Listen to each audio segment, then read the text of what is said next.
I would like now to introduce your speaker for today, Mary Schaefer.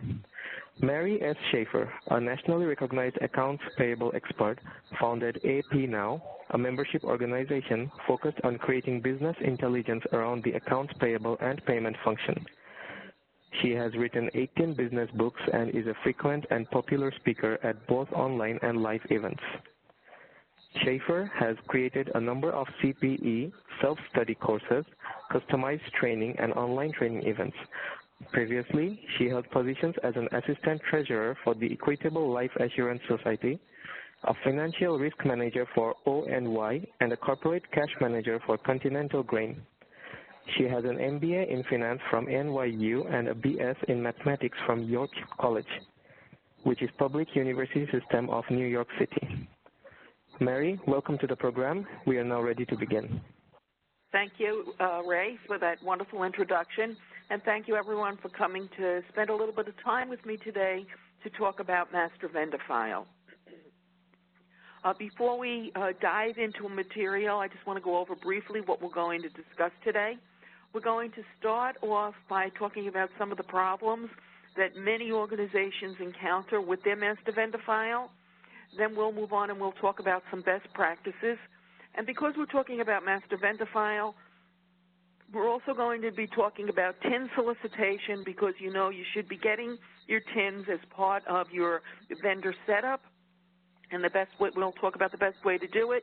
And then we'll also talk a little bit about fraud and how Master Vendor File can help you combat some of the newest types of fraud that organizations everywhere are running into.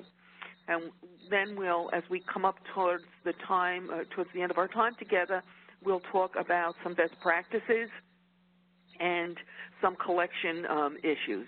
And of course, we can't talk about best practices, Master Vendor File, internal controls, without talking about segregation of duties. And then I'm going to talk a little bit about regulatory compliance, because our Master Vendor File can actually help us with that.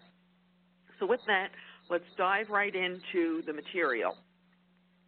Now, Master Vendor File is full of traditional problems, and unfortunately, some companies still encounter those problems, and I want to talk a little bit about what they are and why they're problems, because at first glance, if you don't understand this stuff really, really well, it might seem like what's the big issue.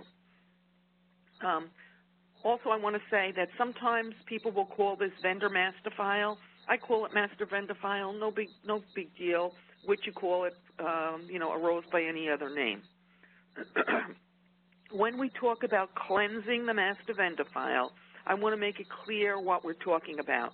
Cleansing the Master Vendor File means deactivating those vendors that we have not done business with in the last year.